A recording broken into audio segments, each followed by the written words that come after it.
நான் இப்போ சொல்ல போகிற இந்த விஷயத்த நீங்கள் தொடர்ந்து செஞ்சிட்ருக்கீங்க அப்படின்னா கண்டிப்பாக உடனடியாக இப்போவே இந்த நிமிஷமே நீங்கள் அந்த ஒரு விஷயத்த ஸ்டாப் பண்ணியே ஆகணும். ஏன்னா இந்த விஷயத்த நீங்கள் தொடர்ந்து செஞ்சீங்க அப்படின்னா உங்களுடைய வாழ்க்கையில் பல தவறான நிகழ்வுகள் ஏற்படும்.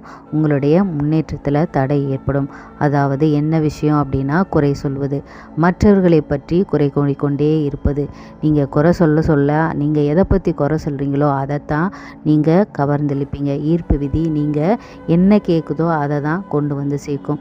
இல்லைங்க, நான் குறையெல்லாம் சொல்கிறதில்ல, ஆனால் குறை பேசுகிற இடத்துல மற்றவங்கள பேசுகிற இடத்துல நான் இருப்பேன், அவங்க சொல்கிறத கேட்பேன், அவங்களுக்கு அமாசாமி போடுவேன், ஜால்ரா போடுவேனாலும் எஸ், அதையே தான் நீங்கள் கவர்ந்தெழுப்பீங்க.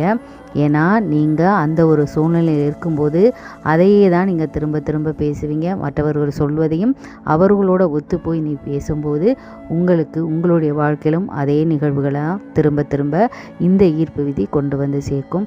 ஸோ கண்டிப்பாக இந்த ஒரு பழக்கம் உங்களுக்கு இருந்தது அப்படின்னா குறை பேசுவதையும் நிற்புங்க. குறை பேசுவதை கேட்பதையும் நீங்கள் அவாய்ட் பண்ணுங்கள். நல்லதையே நினைப்போம், நல்லதே நடக்கும்.